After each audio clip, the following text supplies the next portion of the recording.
আসসালামু আলাইকুম রহমতুল্লাহি তাআলা জাল্লা ওয়া বারাকাতুহু ওয়া মাগফিরাহ। আজ ছিল পবিত্র শুক্রবার তথা জুমার দিবস। মক্কাতুল মুকাররমার হেরেম শরীফ, যেটা কিনা বিশ্ব মুসলিমের কেবলা। আপনি বিশ্বের যেই প্রান্তেই থাকুন না কেন, আপনি ওই প্রান্ত থেকেই যে স্থানটিকে কেন্দ্র করে আল্লাহ তাআলার দরবারে সেজদায় অবনত হন, সেটা হচ্ছে মক্কা আল মুকাররমা। সেই মক্কাতুল মুকাররমার বিশ্বের বিভিন্ন প্রান্ত থেকে আগত মুসল্লিরা জুমার নামাজ আদায়ে শরীক হচ্ছে। মক্কাতুল মুকাররমা হচ্ছে সেই জায়গা, যেই জায়গায় এক রাকাত নামাজ আদায় করলেও 1,00,000 রাকাত নামাজের আদায়ের সওয়াব পাওয়া যায়। সুবহানাল্লাহি ওয়া বিহামদিহি, সুবহানাল্লাহিল আযীম।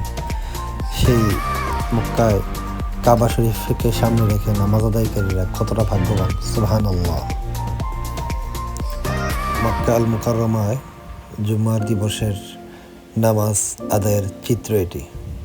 এখানে কোনো ধর্ম, বর্ণ, গোত্র, রং, ধনী, গরিব, উঁচু নিচু কোনো পার্থক্য নেই। সবাই এখানে এক আল্লাহর ঘরের মেহমান।